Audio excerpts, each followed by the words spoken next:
Obrigado, Senhor, por mais essa noite, essa oportunidade. Nós nos reunimos aqui em seu santo nome para te glorificar e te bendizer. Nesse momento, Senhor Jesus, nós declaramos que esse culto venha a ser cheio da sua presença, que o Espírito Santo possa se sentir à vontade para falar, para passear em nosso meio, para falar nos corações. E nesse momento nós entregamos este culto ao Senhor. Que vidas venham ser tocadas e transformadas. Que nós possamos ser cheios da sua presença. Que possamos aqui, Jesus, fortalecer cada vez mais e mais a nossa fé, ouvindo a palavra do Senhor que o Senhor tem para nós no dia de hoje. Que possamos estar aqui sem reservas. Que possamos estar aqui atentos à sua voz. Desde o início, através das orações, dos louvores e da sua palavra. Venha ministrar em nosso coração, que o terreno possa estar fértil para receber a semente do Senhor. Nós repreendemos todo mal, tudo aquilo que vem impedir a gente de ouvir a sua voz, qualquer tipo de distração em nome de Jesus, nós declaramos que cai por terra agora. E que toda a honra e toda a glória seja dada ao Senhor, em nome de Jesus. Amém? Então vamos adorar o Senhor com esse louvor, que você possa aí no seu cantinho também honrar o Senhor com a sua voz. No mundo busquei, mas não preencheu-me. Canções tão vazias, tesouros que um dia se consumarão. Então você veio e me trouxe pra perto, e todo desejo é satisfeito em teu amor. Declare com a sua voz, diga: não há nada melhor, não há nada melhor, não há nada melhor que meu Deus.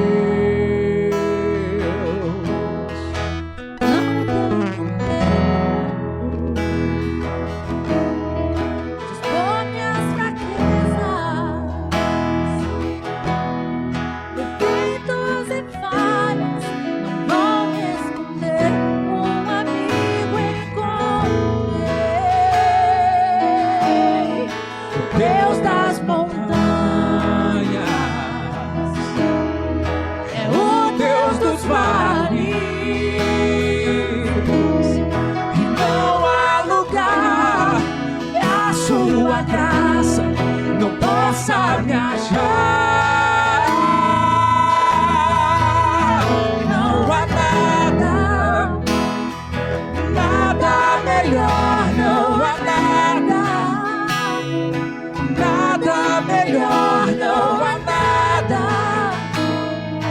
nada melhor que meu Deus. Não há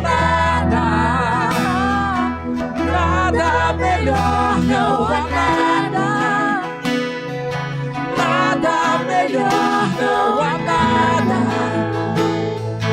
nada melhor que meu Deus.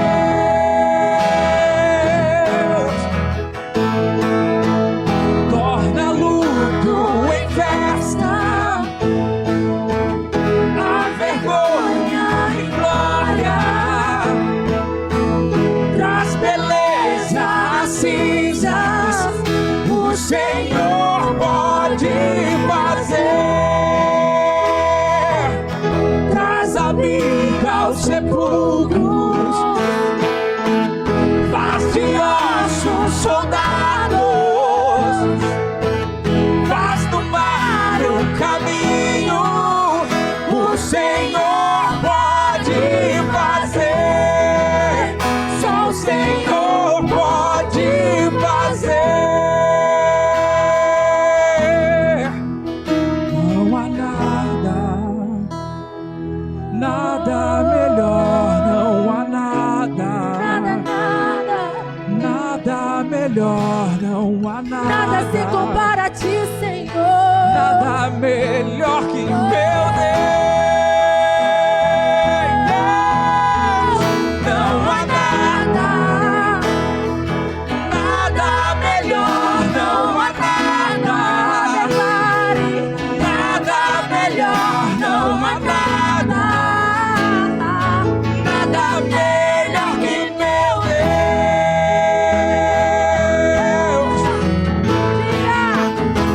Essa vida, os sepulcros, faz de ossos soldados, faz no mar o caminho. O Senhor pode fazer, só o Senhor pode fazer, só o Senhor pode fazer.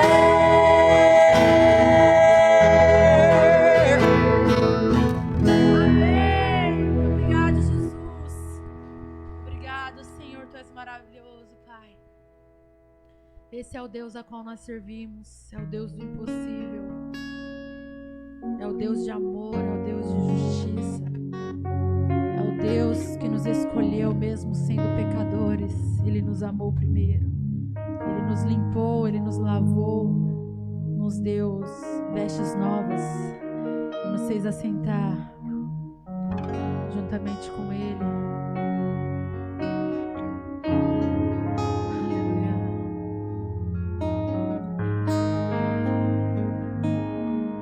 Tão lindo é cada momento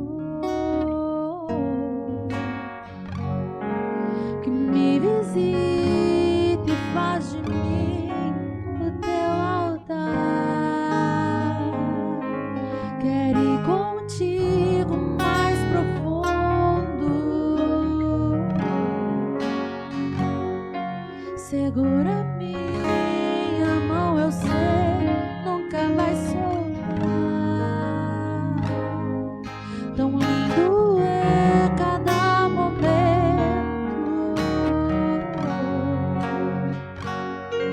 que me visita e faz de mim o teu altar. Quero ir contigo mais profundo.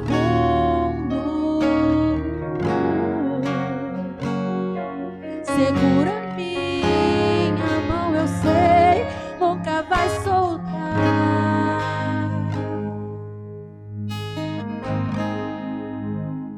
Leva-me ao lugar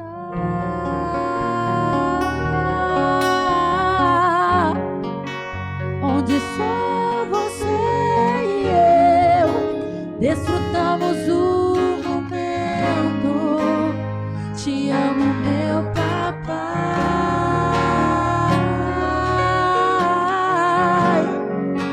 Eu dependo desse amor e sem ti eu sei que morro. Eu morro.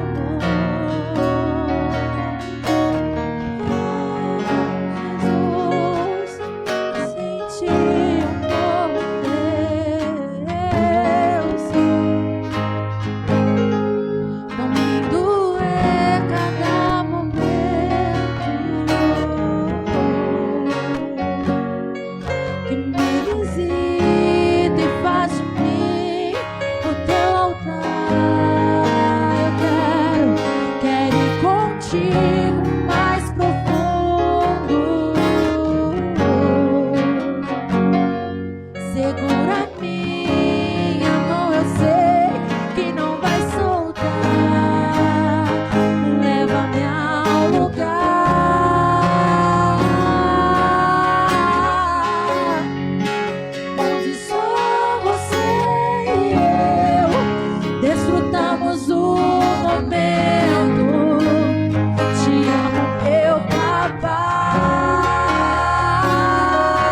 você e eu desfrutamos do momento. Te amo, meu papai.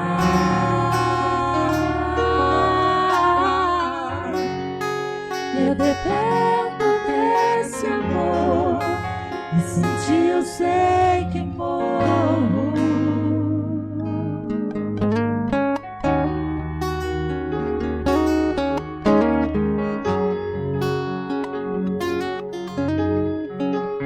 O Senhor me alcançou. Eu vaguei o mundo afora, mas não encontrei o que tenho agora. Eu tenho você. Eu só tenho você. Só tenho você.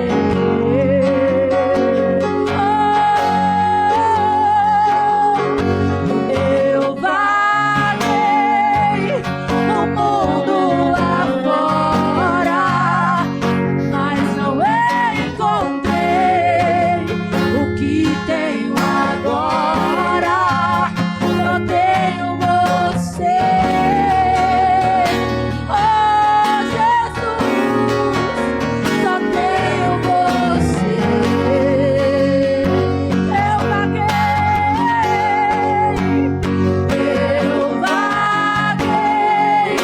o mundo afora, mas não encontrei o que tenho agora. Eu tenho você.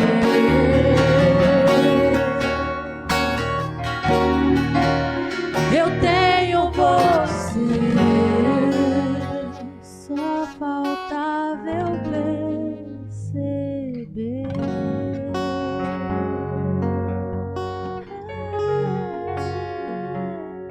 Aplauda ao Senhor com alegria. Te adoramos, Jesus. Amém.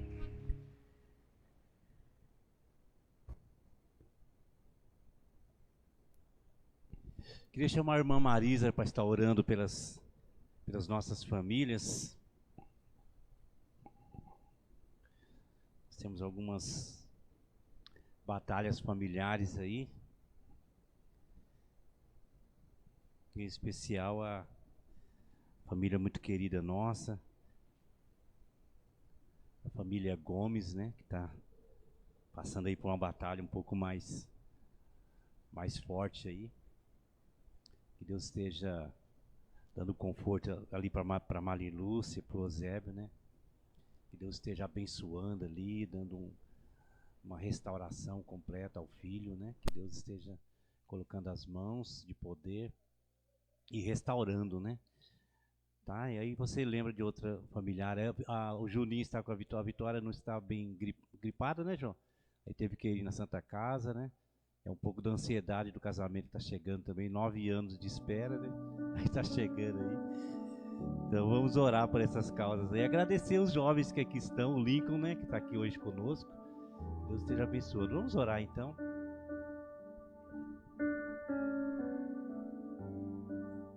Glória a Deus. Graça e paz, igreja. Irmãos, vamos nos colocar de pé. Vamos estar elevando o nosso pensamento, as nossas orações ao Pai Todo-Poderoso, né? Que Ele é o que conhece todas as coisas, tudo os olhos do Senhor vê, né? E Ele conhece cada vida, cada necessidade. Então nós vamos interceder pela família da irmã Marilúcia, o seu esposo, os seus filhos, né? Que Deus venha fazer aquilo que Ele sabe que é o melhor, né? Muitas vezes nós desejamos algo, mas vamos entregar na mão do Senhor, que tudo Ele sabe, tudo Ele vê e tudo Ele pode, né? E o que nós podemos fazer é clamar e confiar, né? Soberano Deus, Pai Todo-Poderoso, Deus de infinito poder e bondade, neste momento, Senhor, nós nos unimos em oração a Ti, Senhor. Clamamos a Ti, Senhor, nesta noite, intercedendo a Ti pela vida da irmã Marilúcia, o seu esposo, os seus filhos, ó Pai, em especial a vida daquele filho, Pai, que esses pais clamam pela vida dele. Pai Santo, em nome do Senhor Jesus, entra com a sua providência, Pai. Pois o Senhor é o Deus Todo-Poderoso, o Senhor é o Pai zeloso, o Pai amoroso, o Deus que tudo pode, que tudo executa pelos seus. Pai Santo, que seja feita a sua obra por completo na vida daquele moço, Pai. Em nome do Senhor Jesus, Pai Santo, intercedemos a Ti pela Tua justiça, Pai. Porque a justiça do homem pode ser falha, Senhor. Mas nós cremos em Ti, por isso clamamos e entregamos tudo em Tuas mãos. Para que seja feita a Tua obra, Pai, conforme a Sua vontade, conforme o Teu querer. Pois o Senhor é o Deus fiel e justo, o Deus todo-poderoso, o Deus que tudo pode, Pai, e que tudo executa pelos seus. Por isso entregamos, Senhor, esta família em Tuas mãos. Socorre, Pai, abençoa, Senhor, esses pais que choram, que clamam pelo seu filho, Pai, e abençoa poderosamente a cada membro desta família, Pai, em nome do Senhor Jesus. Nós declaramos cura, milagre, física e interior, Senhor, em cada vida, Pai Santo, pois o Senhor é o Deus que salva, o Deus que liberta. Que seja feita uma obra de libertação na vida que necessita, Pai Santo, em nome do Senhor Jesus. Também apresentamos aqueles que se encontram enfermos. Nós repreendemos todo mal, todo espírito de enfermidade, toda ansiedade, Pai, em nome do Senhor Jesus, e declaramos bênçãos, cura, milagres, Senhor, em cada vida. E também já adoramos a Ti por cada vida que aqui se faz presente. Te agradecemos por mais esse dia de vida, pelo milagre da vida, pelo dom do amor, pelas Tuas mãos poderosas sobre a vida da Tua igreja, Pai. E repreendemos todo o mal, tudo aquilo que não provém de Ti. E declaramos toda sorte de bênção sobre a vida da Tua igreja, Pai. Em nome do Senhor Jesus, nós Te louvamos e bendizemos o Teu santo e soberano nome, pois Teu é o poder, a glória e a honra para todo sempre. Amém e amém, Senhor. Glórias a Ti, Senhor. Amém. Os irmãos podem sentar. Então, que bênção, né? Hoje temos bastante jovens aqui. Então, eu apelo aí para os jovens virem nas quintas, né? Para aprender mais da palavra do Senhor. E juntamente conosco aqui. E no grupo de louvor nós temos clamado aí para que o pessoal do grupo estejam aqui na quinta, né? Para que possam aprender da palavra do Senhor. Hoje a Samara não pode, que ela estuda à noite, mas aqueles que não estudam, né? Se esforcem aí para estar na casa do Senhor à noite, aprendendo da palavra de Deus, tá? A palavra de Deus que faz toda a diferença em nossas vidas. Estamos ali com a obra bem adiantado, graças a Deus, o piso já está 90% ali concluído. Então, muito em breve nós estaremos prontíssimos ali para a honra e glória do Senhor. Vamos já começar a mexer com a pintura também. Então está bem pertinho do final ali, graças a Deus. Em breve nós estaremos já prontinho. Aí tem que começar a equipar, né, Vitor?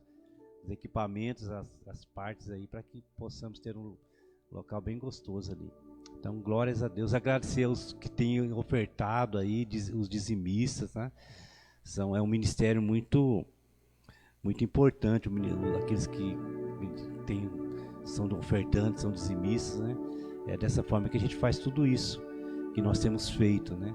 Através dos recursos financeiros que o irmão, que você tira aí da sua... que é tão, né? Nós temos uma economia tão difícil aqui no Brasil. Eu fico assim com bastante temor e com bastante zelo, né, para esse investimento, porque eu sei da dificuldade que é o país que nós vivemos, e a pessoa tirar aquele recurso ali, né? Nós já pagamos aí 40% de imposto, então aquele que é dizimista, ele paga 50%.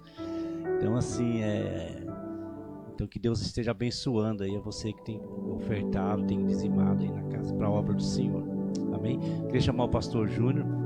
Quero agradecer o Carlos também. O Carlos tem feito um trabalho de divulgação aí muito maravilhoso, irmãos. Eu gostei muito. Foi o Carlos que colocou aquela publicação das mãos, né? Que operam, que trabalham. Que coisa maravilhosa aquele. E é assim, a igreja são as mãos que operam, né? Cada um faz um pouco aí, e assim o reino de Deus funciona, né? Então, a sua presença, todo o trabalho que você faz é de muita importância no reino de Deus. Por isso que a gente fala, venha para cá, né? A presença, as mãos, como foi colocado naquele vídeo ali, tão perfeito. Então que Deus esteja abençoando a vida do nosso seminarista do Carlos, continue assim trabalhando com alegria para o reino de Deus, amém? Então vamos estar com o pastor Júnior agora.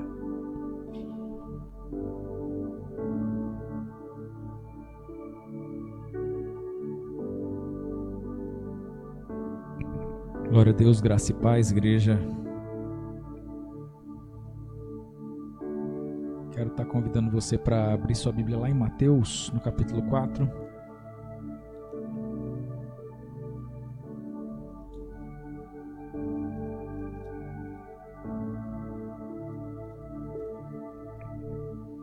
Mateus 4, 18 e 19.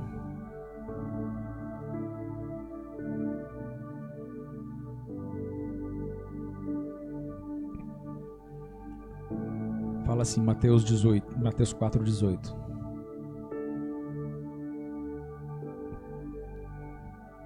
E Jesus, andando junto ao mar da Galileia, viu a 2 irmãos, Simão, chamado Pedro, e André, seu irmão, que lançavam a rede ao mar, porque eram pescadores. E disse-lhes Jesus: Vinde após mim, e eu vos farei pescadores de homens. Agora eu vou dar uma corridinha lá em Lucas, no capítulo 5, no verso 3. Fala assim: E entrando num dos barcos, que era o de Simão, pediu que o afastasse um pouco da terra, e assentando-se, ensinava do barco a multidão. E quando acabou de falar, disse a Simão: Faze-te ao mar alto, e lançai as vossas redes para pescar.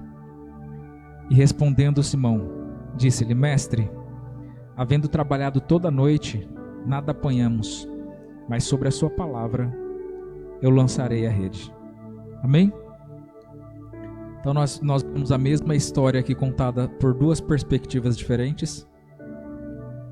E hoje eu quero me propor a falar com você, a fazer uma releitura aqui de uns 4 anos atrás, talvez. Logo nos meus primeiros sermões, tinha 2 assuntos que permeavam muito esses sermões. Um era identidade e o outro era reino de Deus. O outro era identidade e o outro era reino de Deus. E sempre ficava em volta disso. E hoje, depois de tanto tempo, eu ainda tenho esses moleskine aqui, que é onde eu anoto as minhas pregações. E depois de tanto tempo, aquilo que eu falava tanto a respeito de identidade, hoje se materializou de uma tal forma que se tornou uma metodologia. Hoje em dia eu tenho o livro que se chama Crise de Identidade. E hoje em dia a terapia que eu faço, a metodologia que eu desenvolvi, uma das coisas que mais nós buscamos dentro dessa metodologia é trabalhar essa identidade que a pessoa ela desconhece. E não só a pessoa em si que está passando por uma crise ou por um problema, mas grande parte das pessoas. Eu costumo dizer que o ser humano é o único ser que ele tem crise de identidade. Ele é a única criação de Deus que de vez em quando ele não sabe para que ele veio, o que ele está fazendo, se ele tem alguma coisa para fazer. Porque a natureza, se você perceber, ela nasce, cresce e morre desenvolvendo seu propósito.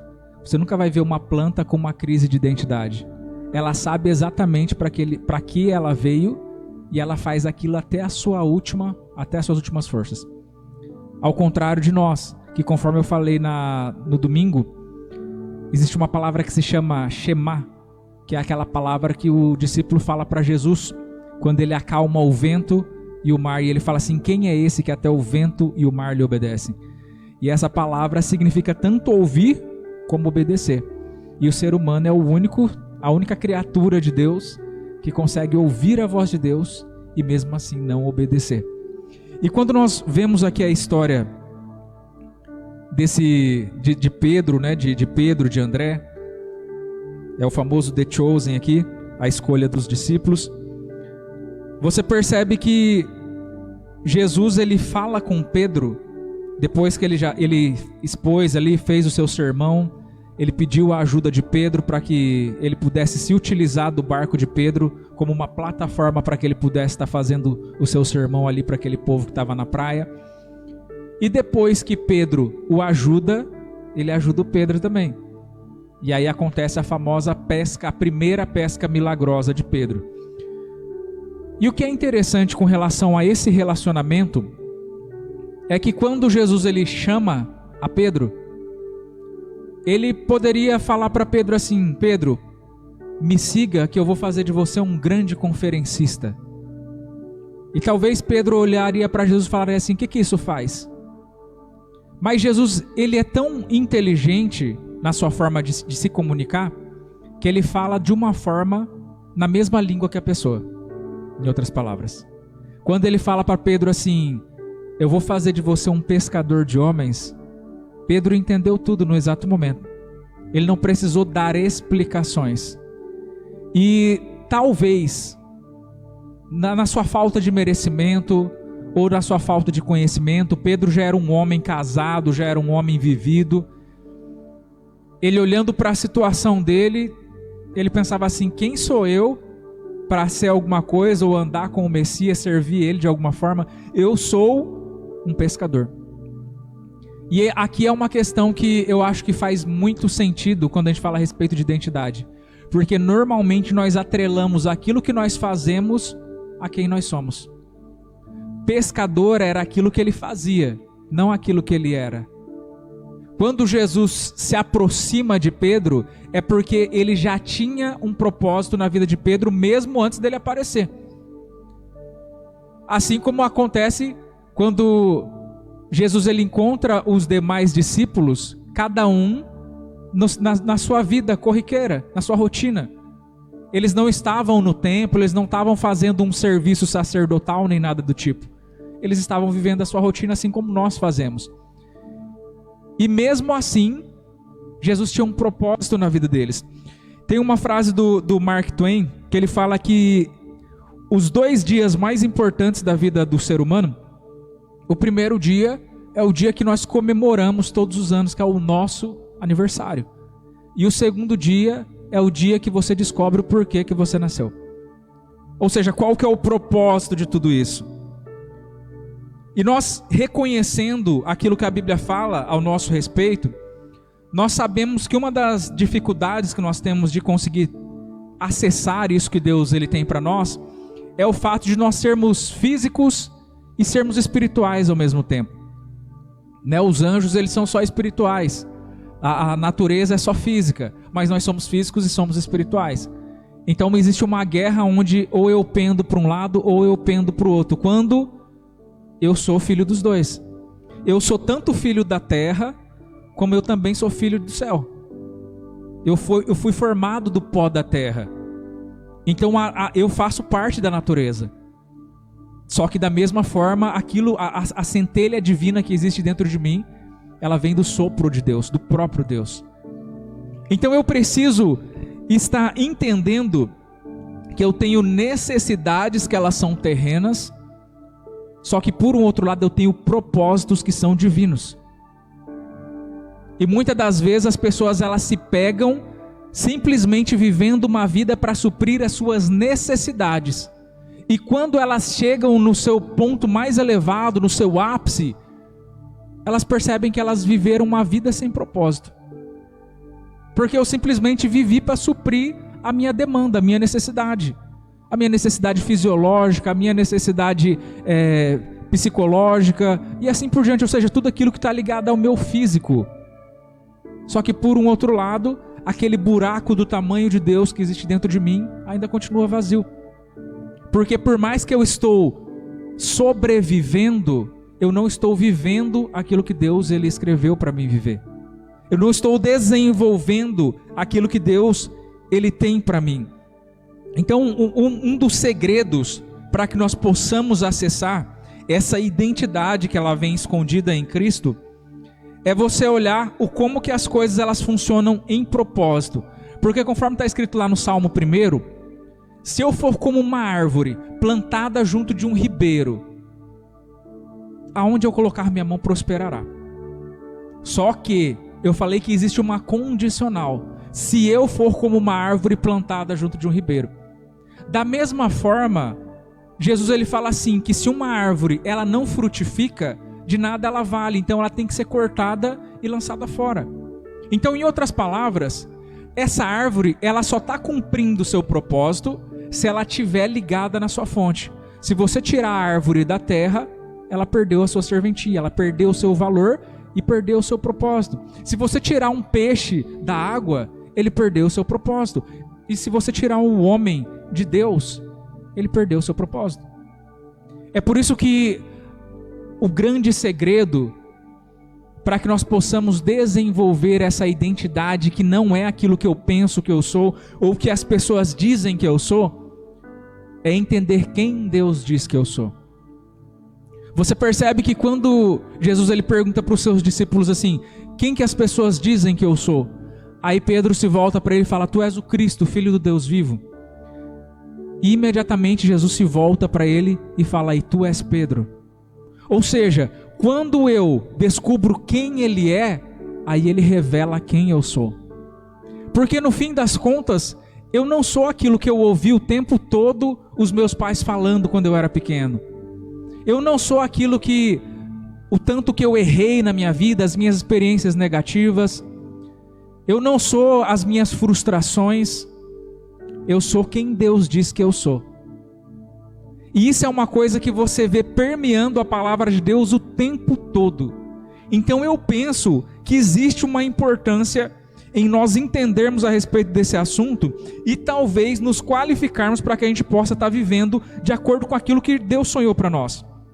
Você percebe em algumas histórias extremamente conhecidas, por exemplo, na história de Gideão. Gideão ele se achava o menor dos menores dos menores. Mas quando o anjo de Deus se apresenta para ele, já chega chamando ele de varão valoroso. Você lembra da história de Davi? Davi, aos olhos do seu pai, ele era o marmiteiro que levava a quentinha para os seus irmãos que estavam no campo de batalha.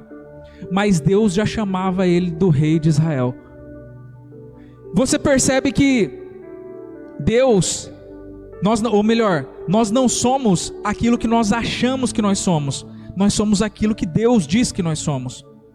E conforme a gente começou lendo aqui a respeito de Pedro, Pedro era uma pessoa assim que você dizia, acho que qualquer um, menos o Pedro. Só que quando nós chegamos lá em Atos 2, nós vemos a concretização daquilo que Jesus promete sobre a vida dele. Porque por mais que durante o ministério de Jesus, como que foi o final do ministério de Jesus com Pedro? Jesus pegando Pedro pela orelha mais uma vez. Porque Pedro tinha negado Jesus e quando Jesus ressuscita, aí ele vai lá ter com Pedro para que eles possam se reconciliar. É assim que termina, Jesus ascende ao céu e esse é o Pedro que ficou. Só que quando nós chegamos lá em Atos 2, você percebe a concretização dessa promessa que Jesus falou. Que se Jesus falou que ele seria uma pedra, ele seria uma pedra. E aí lá em Atos 2 a gente vê a descida de Pentecostes e tal.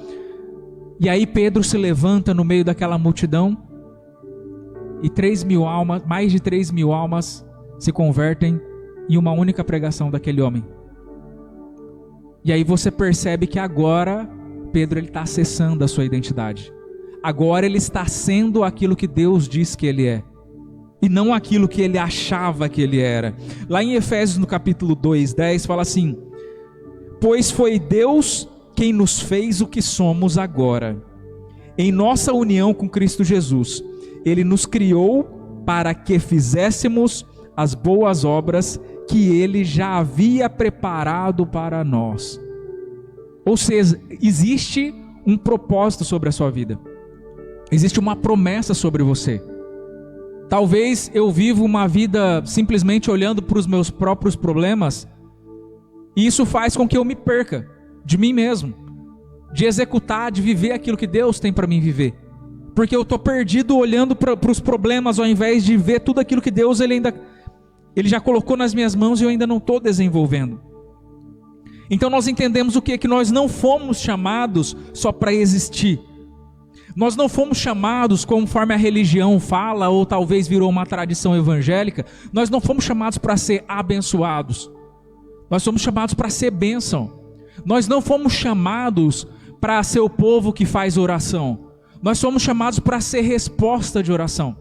Sabe, uma das coisas que, depois de eu ver uma pregação como essa daqui, que era uma pregação que eu fazia, sei lá, 5 anos atrás, talvez, e hoje, quando eu começo a atender alguém, e a pessoa fala assim, antes de eu te encontrar, eu estava orando desesperado, e eu pedia para Deus um direcionamento, e eu não sabia mais o que fazer.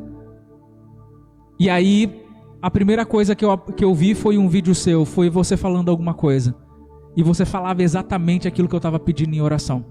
Então você é a resposta de oração na minha vida.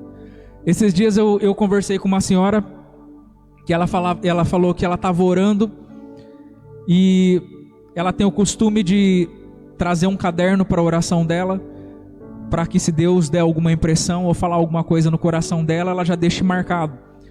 E ela falou que enquanto ela orava, ela só estava rabiscando o papel ali. E ela fez um desenho no papel. E aí no outro dia, eu estava fazendo um evento online. E ela viu um pedaço do evento e começou a assistir, e ficou assistindo. E ela falou, nossa, como que isso é interessante, como isso tem tudo a ver com o que eu estou vivendo, o que eu estou precisando. E quando chegou no final do evento, na hora que fechou, aí apareceu o slogan do evento. E ela falou assim, o slogan do seu evento era exatamente o que eu tinha desenhado no meu papel. Então, na hora que eu vi, eu falei, cara, a resposta da oração que eu tanto estava pedindo para Deus.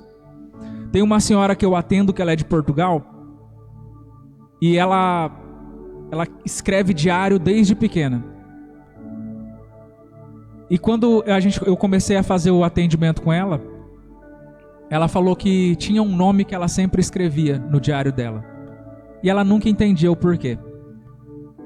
E aí a gente até pesquisou para ver se ela não conhecia alguém e tal. Ela falou, não, eu até conheço uma pessoa da época da minha infância, que era um policial, que normalmente a gente chama os policiais por sobrenome, né?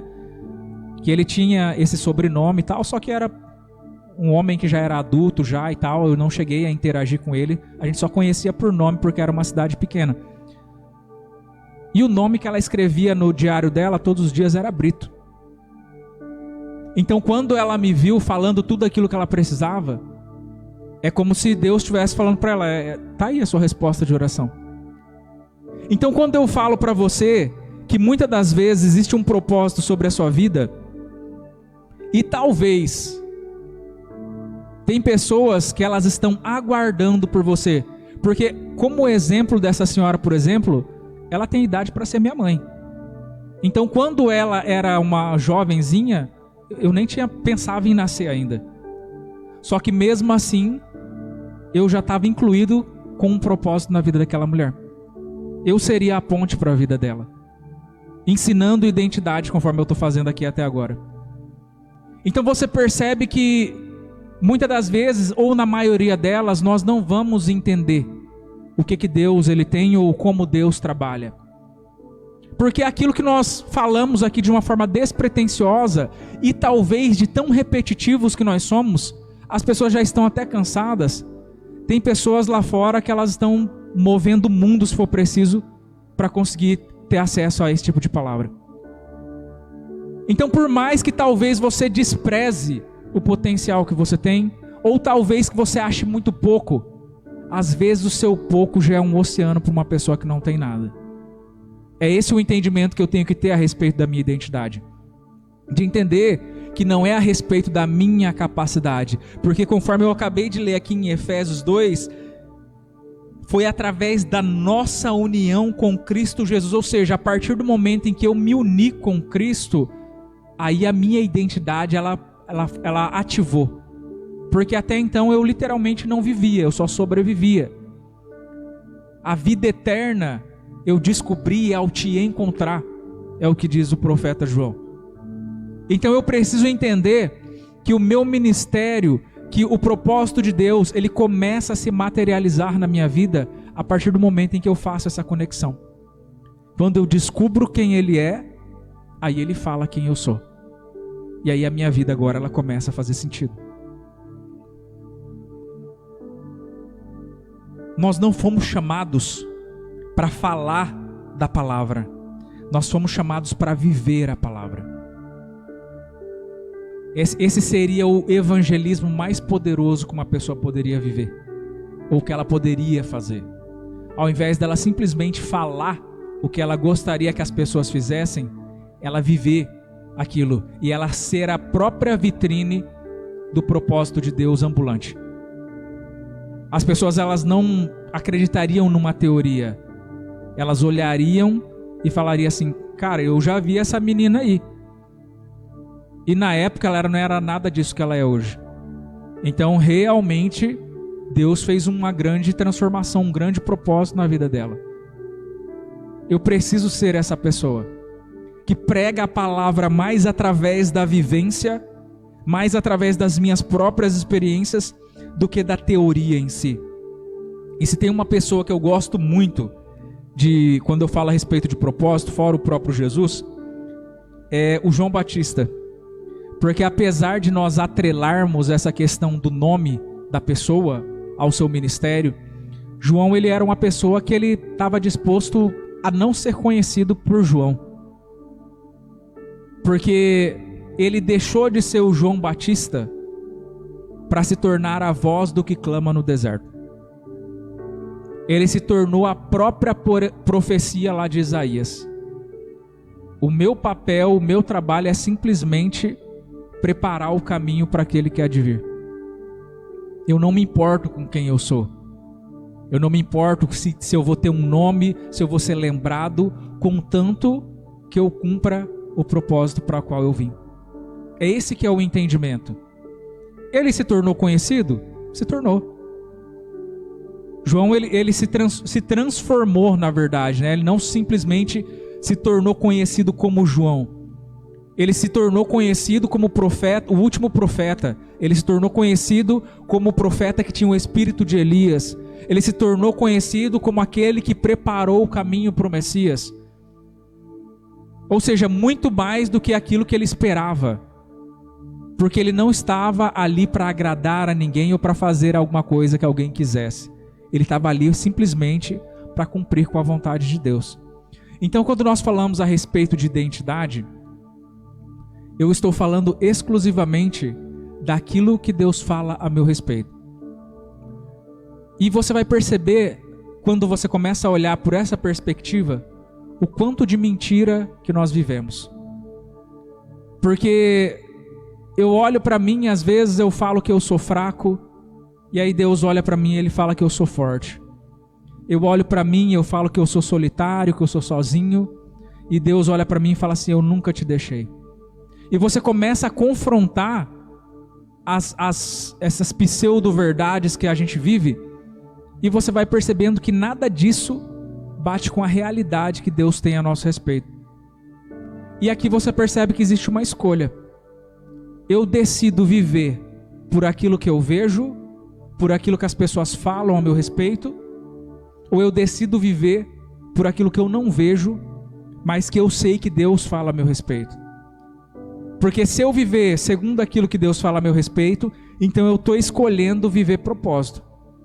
Se eu decido viver por aquilo que eu vejo ou por aquilo que as pessoas falam, aí eu estou vivendo por necessidade. Eu vou literalmente viver que nem uma árvore. Eu vou nascer, crescer e morrer, e durante algum tempo eu serei lembrado até que eu cairei no esquecimento.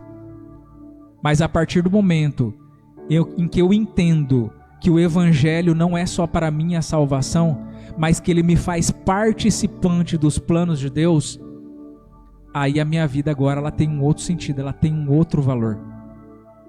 É esse entendimento que Paulo ele nos traz o tempo todo.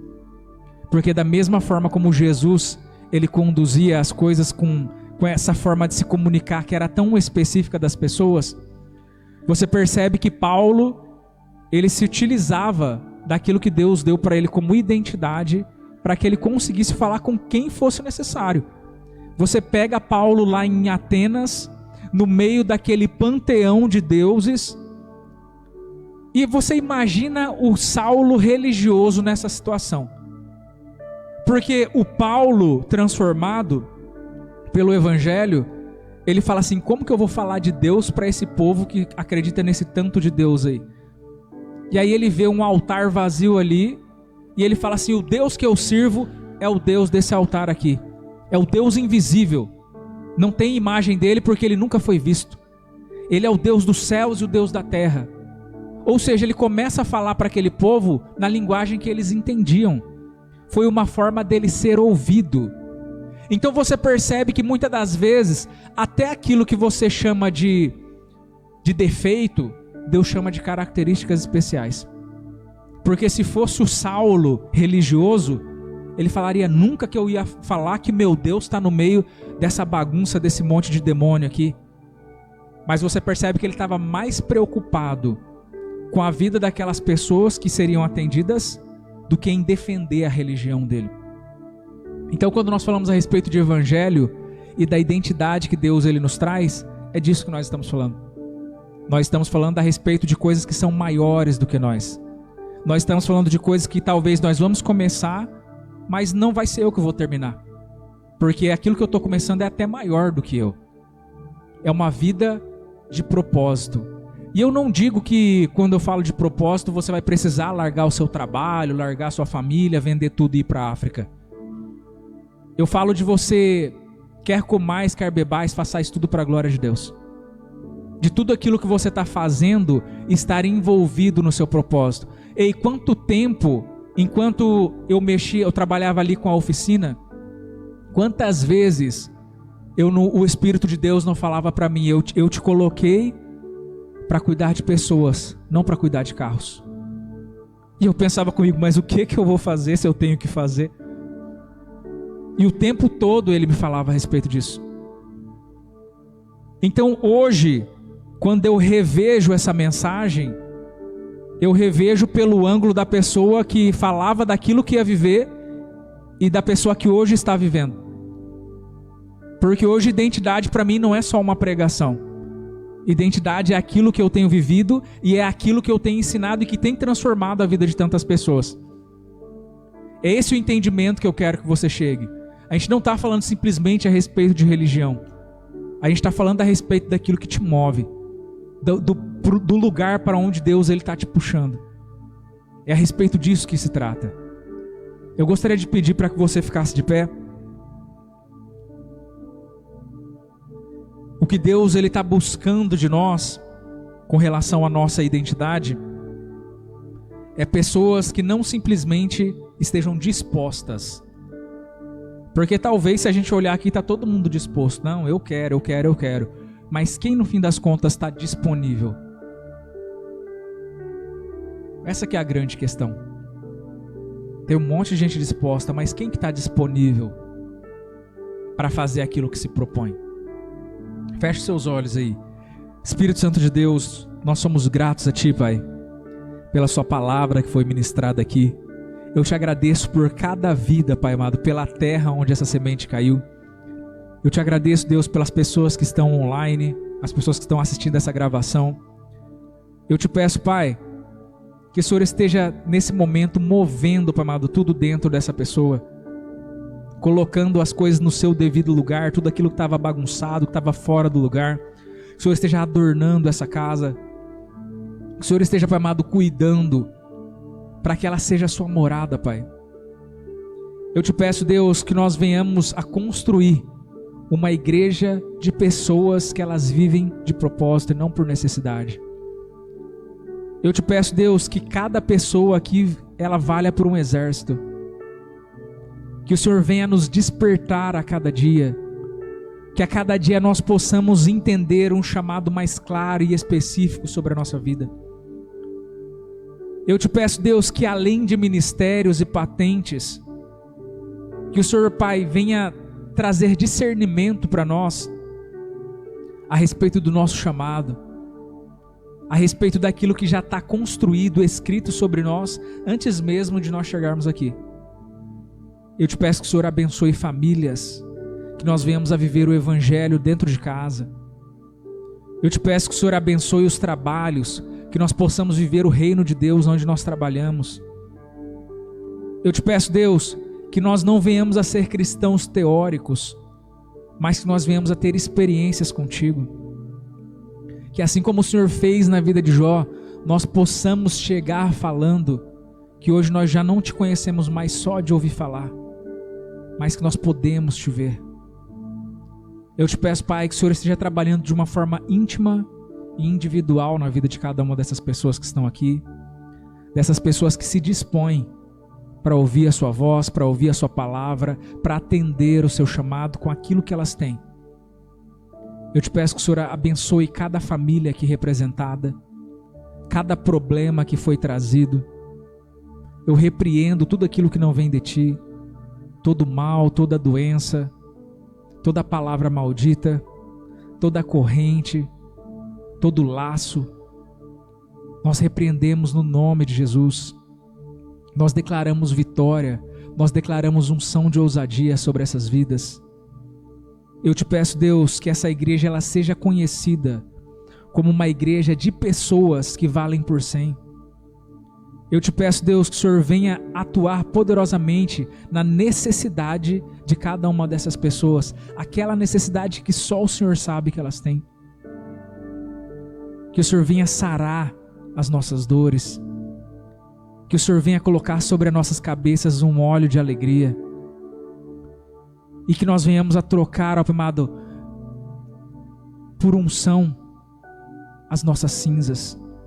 Eu te peço que o Senhor traga um novo tempo, um tempo de felicidade, um tempo de produtividade, um tempo onde a gente avance 100 por 1. Esteja abençoando desde a diretoria da igreja até as pessoas que elas têm assistido online. Eu te peço comprometimento. Eu te peço que a cada dia o Senhor esteja nos despertando para a sua vontade, Deus. É o que nós te pedimos como igreja, Deus. No nome de Jesus. Amém. Você pode aplaudir o Senhor? Glória a Deus. Deus abençoe a sua vida e vá em paz.